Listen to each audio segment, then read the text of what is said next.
I noticed something peculiar during the transaction. The buyer assembled the firearm 5 seconds faster than me, a professional operative. Even more perplexing, after I deliberately tampered with the sniper scope settings, she still hit the bullseye with pinpoint accuracy. All this made me recall the retirement request I submitted to the organization not long ago. And this sudden assignment, I was certain it was no coincidence. As I pondered this, the buyer suddenly handed me the weapon, demanding I fire a shot beside her to test the suppressor's effectiveness. In that moment, I had ample opportunity to eliminate her outright, but a more perfect plan was brewing in my mind. The buyer praised the weapon's performance effusively. Just as we were about to finalize the deal, I suddenly suggested some parts needed improvement. She didn't suspect a thing, but only gave me a 3-day grace period. After leaving the transaction site, I deliberately kicked my car's front bumper to damage it, then drove straight to a repair shop. While the owner was focused on fixing cars, I quietly collected various usable parts, preparing for the next phase of my plan.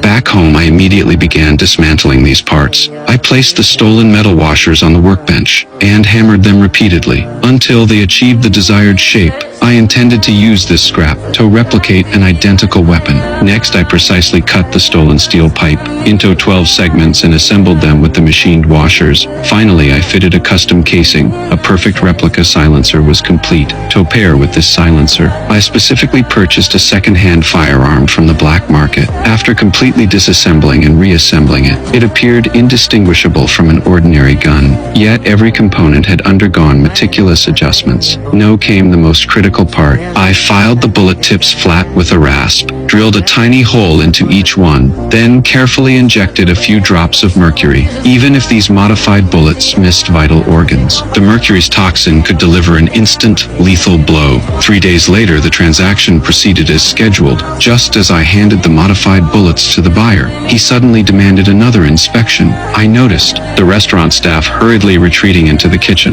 The entire hall suddenly emptied, as if I'd fallen into a meticulously designed trap. When the buyer reappeared, I swiftly tucked the concealed gun into my pocket. Fortunately, the inspection went smoothly, and the transaction concluded without incident. Staring at the thick stack of bills in my hand, I began to wonder if I'd overthought the whole thing, but I didn't know that the buyer received a mysterious call on his way back. What happened?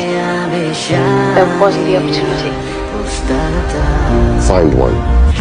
I'm following him now. Late that night, I hesitated about confessing the truth to the buyer, but what happened next made me abandon that thought entirely. I realized that from the moment the deal closed, I had been followed. I deliberately ducked into the shadows of a street corner, drew my pistol, and